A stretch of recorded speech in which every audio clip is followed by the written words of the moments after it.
Oke teman-teman, di pertemuan kali ini gua akan membahas modul baru atau bab baru ya, yaitu tentang port scanning. Jadi setelah kita melalui proses yang lama yaitu footprinting atau mengumpulkan beberapa informasi mengenai satu domain ataupun target sistem yang lain, di pertemuan kali ini kita akan melakukan port scanning ya.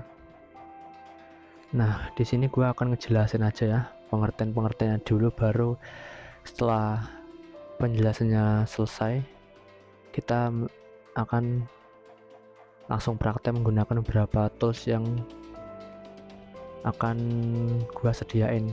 Oke, nah di bab pertama ini apa sih port scanning itu? Nah, jadi port scanning itu adalah proses untuk secara aktif mencari port yang terbuka pada sebuah sistem komputer atau jaringan dengan mengirimkan permintaan khusus dan menunggu tanggapan. Nah, port ini nanti itu kayak celah lah istilahnya itu. Jadi ya, kasarnya ngomong itu kita mencari celah untuk dimanfaatkan sebagai jalan kita untuk melakukan scanning ya. Nah, jika diibaratkan, nah port ini adalah pintu dan jendela rumah, tempat keluar masuknya data.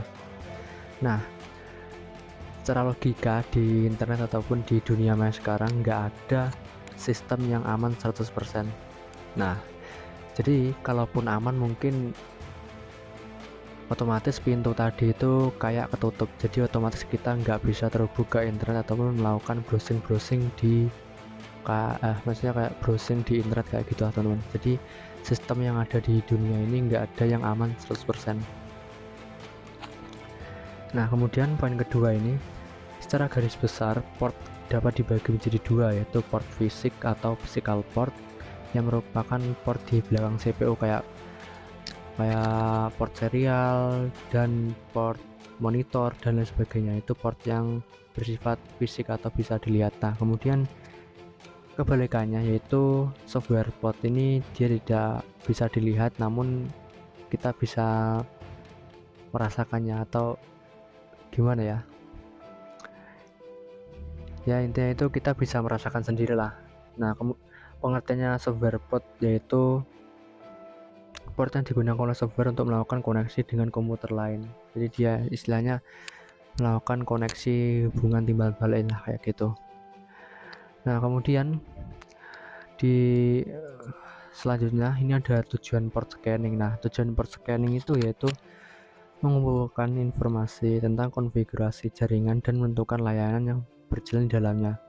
Ini dapat membantu administrator jaringan memantau kesehatan sistem, menemukan kerentanan, keamanan, dan mengidentifikasi potensi titik masuk bagi penyerang. Jadi tujuannya port scanning itu untuk kita jaga-jaga kalau ada penyerang atau orang yang bertindak buruk ke sistem kita agar sebisa mungkin kita cegah kayak gitu.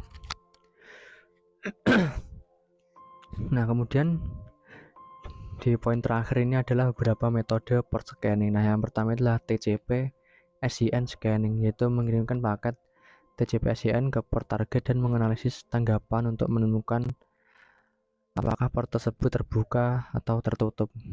Nah, ini mungkin hampir bersinggungan dengan yang kemarin yaitu tentang ping ya. Kan dia itu menunggu respon dari target ataupun mesin, berapa waktu yang dibutuhkan untuk merespon perintah yang kita masukkan di terminal ataupun ya kayak gitulah pokoknya. Nah, kemudian yang kedua ada TCP connect. Nah, TCP connect itu mencoba untuk melakukan TCP lengkap ke setiap port untuk mengetahui apakah port tersebut terbuka ataupun tertutup. Dan yang terakhir yaitu UDP scanning, yaitu mengirimkan paket UDP atau user datagram protokol ke port target dan menganalisis tanggapan untuk menentukan status port. Nah, kayak gitu teman-teman. Nah, oke teman-teman, tak serasa ya, mungkin jadi Untuk pertemuan kali ini gua nggak membahas terlalu banyak ya tentang persekaian, cuma pengertiannya aja. Tapi kalau menurut kalian ada yang kurang, bisa kalian tulis di kolom komentar ya. Ntar gua akan mencoba sedikit menjelaskan lah apa yang gua tahu.